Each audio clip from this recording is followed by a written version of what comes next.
하나님 말씀 보겠습니다. 사무엘하 23장 1절에서 7절까지의 말씀입니다.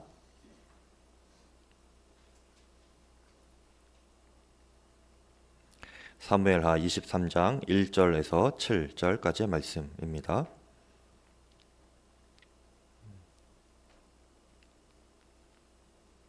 제가 읽겠습니다. 이는 다윗의 말이 마지막 말이라. 이새의 아들 다윗이 말하며 높이 세워진 자 야곱의 하나님께로부터 기름 부음 받은 자 이스라엘의 노래 잘하는 자가 말하노라. 여호와의 영이 나를 통하여 말씀하시며 그의 말씀이 내 혀에 있도다. 이스라엘의 하나님이 말씀하시며 이스라엘의 반석이 내게 이르시기를 사람을 공의로 다스리는 자 하나님을 경외함으로 다스리는 자여. 그는 돋는 해의 아침빛 같고 구름 없는 아침빛 같고 비 내린 후에 광선으로 땅에서 우미 돋는 새 풀 같으니라 하시도다. 내 집이 하나님 앞에 이같지 아니하냐. 하나님이 나와 더불어 영원한 언약을 세우사 만사에 구비하고 견고하게 하셨으니 나의 모든 구원과 나의 모든 소원을 어찌 이루지 아니하시랴. 그러나 사악한 자는 다 내버려질 가시나무 같으니 이는 손으로 잡을 수 없음이로다. 그것들을 만지는 자는 철과 창자루를 가져야 하리니 그것들이 당장에 불살리리로다 하니라.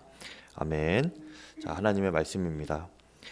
오늘은 22장과 23장에 걸쳐서 다윗이 하나님을 계속 찬양하는 내용이었는데요. 오늘은 그 마지막 부분입니다. 1절은 이 다윗의 순수한 고백이고요. 또 2절에서 7절까지는 2절을 보면 여호와의 영이 나를 통하여 말씀하시며 라고 되어 있죠. 하나님께서 다윗을 통하여 하시는 말씀을 다윗이 또 고백하고 있는 것입니다. 먼저 1절을 보면 다윗은 자신을 소개할 때, 말을 할 때 이새의 아들이라고 이렇게 표현을 합니다. 이것은 자신을 그냥 낮추는 수준이 아니고요. 정말 나는 예전에는 별 볼 일 없이 비천한 존재였습니다. 그런 삶이었습니다. 이것을 고백하는 것입니다. 이새의 아들. 하지만 그런 자신을 하나님께서 지금 높여주시고 기름 부어 왕으로 세워주셨다. 이렇게 먼저 고백을 하는 거예요. 여러분, 사람이 잘 되고 출세하고 높아지면 그것이 원래의 나라고 착각하기가 쉽습니다. 지금의 성공을 마치 자기 능력인 양 여기고 마땅한 것으로 여기는 것이 바로 교만이죠. 그렇게 되면 그 이후로는 내가 더 가지려고 하고 더 누리려고 하고 마땅한 권리들을 더 찾아 누리려고 합니다. 하지만 누구나 처음 시작할 때가 있고요. 또 비천하고 아무것도 아닐 때가 있습니다. 만일 성공했다면 그것은 하나님께서 그를 높이신 것이죠. 하나님 믿는 사람들은 이 마음을 잊지 말아야 합니다. 그것을 기억하는 것이 겸손인 것이에요. 우리가 다윗처럼 언제나 하나님 앞에 나는 아무것도 아니고 또 낮고 비천한 자였음을 잊지 않는 그런 고백이 있기를 간절히 축복합니다. 2절부터는 하나님께서 하시는 말씀인데요. 먼저 다윗에 대한 하나님의 마음을 엿볼 수가 있습니다. 3절에 사람을 공의로 다스리는 자, 하나님을 경외함으로 다스리는 자여 라고 하나님께서 다윗을 이렇게 소개하고 있습니다. 공의로 다스리는다라는 것은 쉬운 성경으로 보니까 백성들을 공평하게 다스린다라고 이렇게 번역을 해 놓았습니다. 그래서 공의로 다스린다라고 하는 것은 참 어렵습니다. 감정에 잘 흔들리는 존재가 바로 사람이기 때문에 그렇죠. 다스리는 자, 지도자도 다 사람이지요. 팔이 안으로 굽는다라는 우리 한국 속담도 있죠. 높은 자리에 자기 사람을 이렇게 세우고 싶어하고 또 이익이 되는 이권이 있으면 그것을 자기 주변 사람들에게 주고 싶어하는 것이 사람의 마음입니다.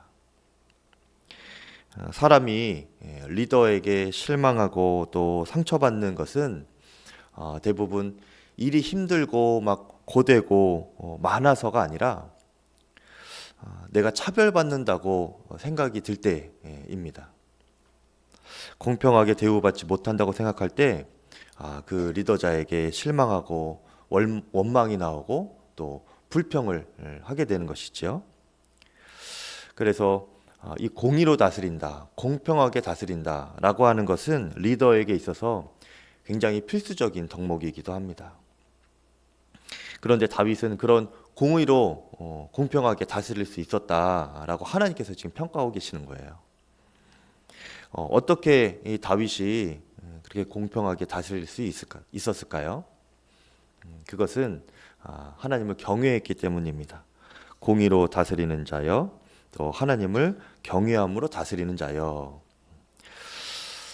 주님을 경외함으로 다윗은 자신의 입장과 또 생각과 감정을 주님 앞에 복종시킨 것이죠.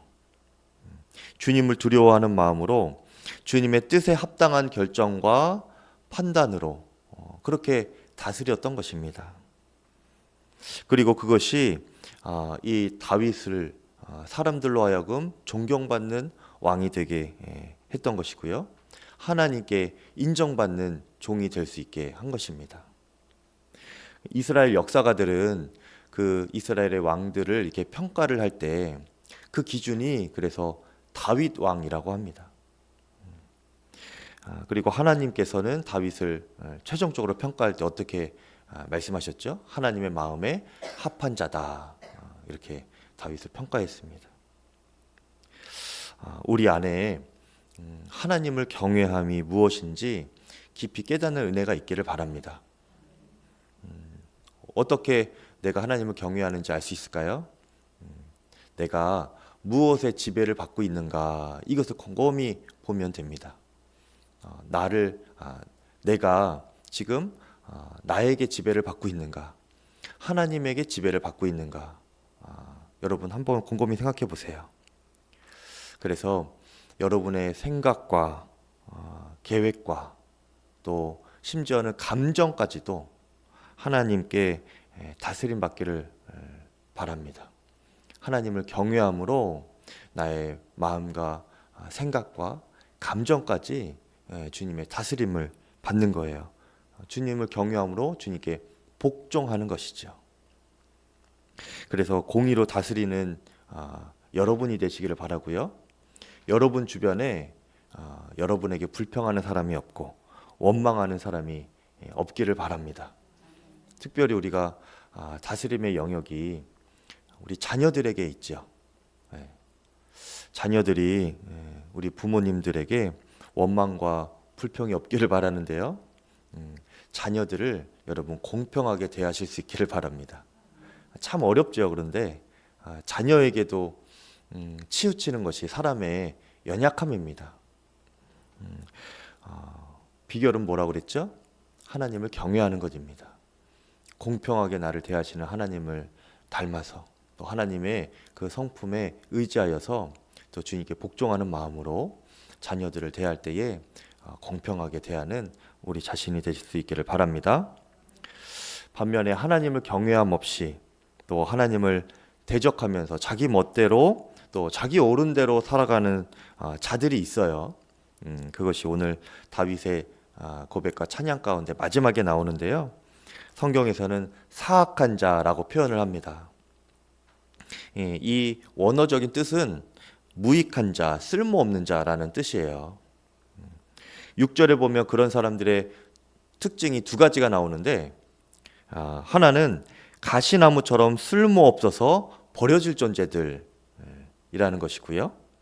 또 하나는 손으로 잡을 수 없는 이들, 손을 댈 수 없는 이들이라는 뜻이 있습니다. 어찌나 자기 멋대로인지 하나님도 손을 놓고 손댈 수 없고 또 사람도 손잡아 줄 수 없을 정도로 그렇게 아나무인으로 살아가는, 혼자 사는 것 같이 살아가는 이들이 바로 사악한 자, 무익한 자, 쓸모없는 자인 것입니다. 이들을 기다리고 있는 것은 무엇이죠? 철과 창자루입니다. 차가운 철과 창자루로 다스림을 받는 것이 기다리고 있을 뿐이에요. 여러분, 사람의 따뜻한 손으로 사람의 따뜻한 온기로 그렇게 다가가서 함께 어울릴 수 있는 그런 관계가 못 된다는 거예요. 이것이 사악한 자, 무익한 자, 쓸모없는 자입니다. 그들을 기다리고 있는 것은 따뜻한 손이 아니고 차가운 철과 창자루로 다스림 받는 것입니다. 우리가 이런 사람 되지 않기를 바랍니다. 하나님의 말씀과 또 사람들의 조언을 따뜻한 나를 향한 사랑으로 받을 수 있는 사람이 되기를 바랍니다. 함께 살아가는 법을 우리가 배우는 거예요. 내 주변에 내 손을 잡아줄 수 있는 따뜻한 손길의 사람들이 많아지기를 바랍니다. 그렇게 함께 손잡고 걸어가고, 우리가 연약할 때, 또 다른 사람이 약할 때 함께 손잡고 일으켜줄 수 있는 그런 관계와 공동체가 되기를, 우리의 가정과 이 교회가 되기를 또 간절히 축복합니다. 이 시간 함께 기도하겠습니다. 두 가지 기도 제목 가지고 함께 기도하고 여러분 개인 기도하시면 되겠는데요. 첫 번째는 하나님을 경외하며 우리의 마음과 생각과 감정까지 하나님께 복종하게 하여 주시옵소서. 특히 사람들을 대하고 특히 자녀들을 대할 때 공의로 대하고 차별하지 않게 하여 주시옵소서. 먼저 이렇게 기도하고, 또 두 번째로는 하나님 함께 손잡고 걸어갈 수 있는 이들이 많은 복된 인생이 되게 하여 주시옵소서. 우리가 버려지지 않고 쓰임받는 인생이 되게 하여 주시옵소서. 주의 이름 부르고 통성으로 기도하겠습니다. 주여